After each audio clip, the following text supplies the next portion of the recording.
Every country is drowning in debt. The United States, in debt. China, in debt. The European Union, in debt. Even countries you've never heard of, debt. Yet here's the paradox nobody can explain in one simple sentence. If every nation owes money, who's on the other side of the deal? Who's collecting the payments? Who is the world's ultimate creditor? Because it can't be aliens. It can't be Martians quietly running a global bank. It can't be every country owes every other country, because that still doesn't answer the real question. Where does the debt system actually begin? We assume debt is normal, a background noise, a number on a government website, but today, we're going to peel back the layers, and what you discover may completely change how you see money, power, and global economics. The answer to this mystery is not what you think.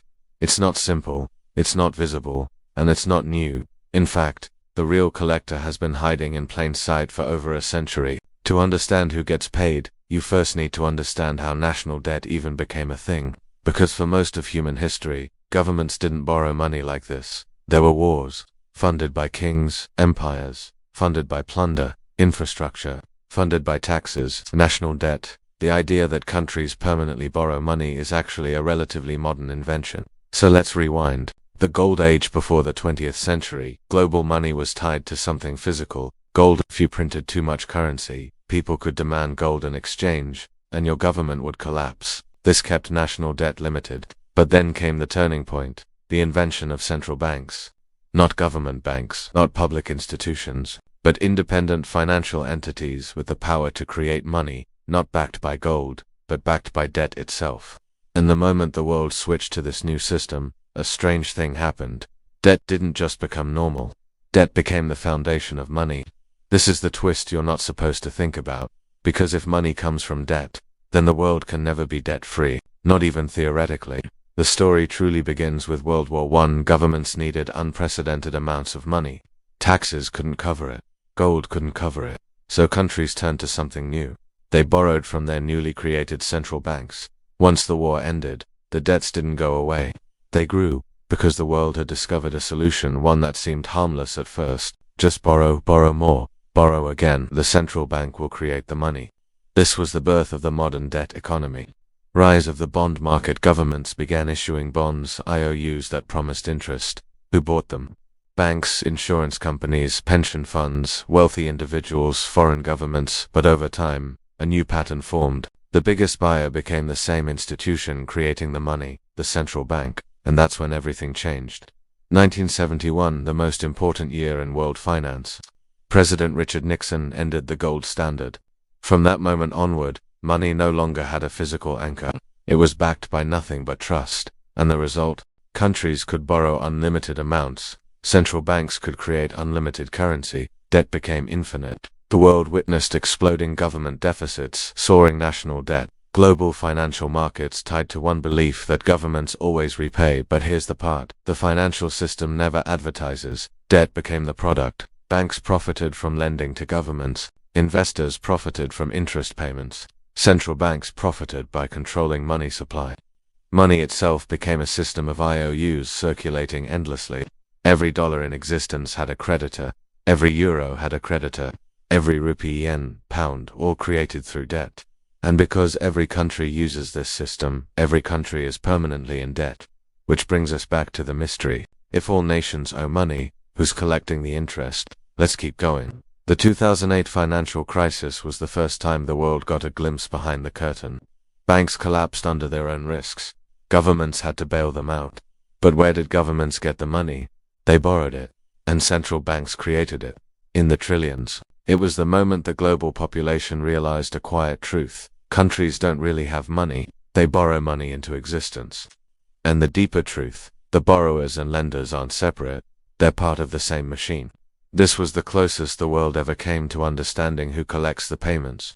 But it wouldn't be the last wake-up call. Today, global debt is over $315 trillion, more than 3 times the entire world's GDP.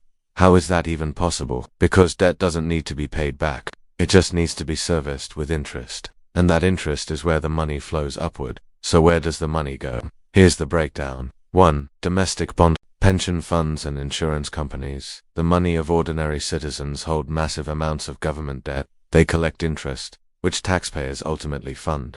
2. Banks and financial institutions, they lend to governments. They profit from interest. They profit from trading government bonds. They profit from leasing money back to the governments that regulate them. A perfect cycle. 3. Wealthy investors and corporations. The rich don't keep money in bank accounts. They keep it in government bonds, the safest investment on earth. These bonds guarantee a stream of income paid by the nation's citizens. 4. Foreign governments, countries lend to each other. China holds us debt. Japan holds even more. The US holds foreign debt as well. But this only answers part of the puzzle. These groups collect some payments. The real collector is bigger. Governments have attempted spending cuts, austerity measures, wealth taxes, printing more money, debt restructuring, raising interest rates, lowering interest rates. Nothing works, because these fixes don't address the core problem. The modern financial system requires perpetual debt to function. Debt is the fuel. Debt is the system. Debt is the product. Without debt, banks can't lend, governments can't spend, economies can't grow. Money supply collapses, the entire global economy freezes. This is why even rich countries are drowning in debt. Debt isn't a failure, it's the business model. So let's finally answer the question. The world's ultimate creditor is not a single person, not a secret billionaire, not a hidden empire. The collector is the financial system itself.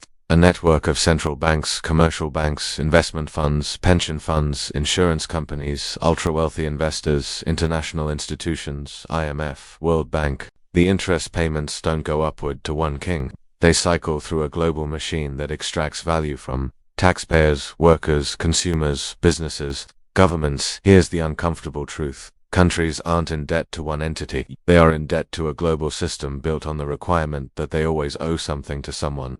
Debt is the business, interest is the revenue, the world is the customer. Today's financial landscape is repeating the same cycle. 1. Interest rates are rising globally. This means countries must pay more interest, not on new loans, but on old debt. Taxpayers feel it first. Public services feel it second.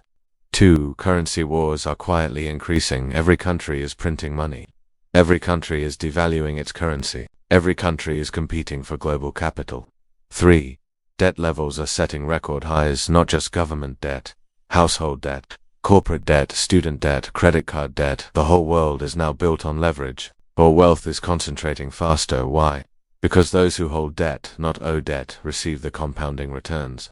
It's a silent transfer of wealth from workers, taxpayers, young generations to banks, corporations, investors, financial elites. This is why inequality keeps rising. Debt is the mechanism. The real answer is hidden in a simple fact.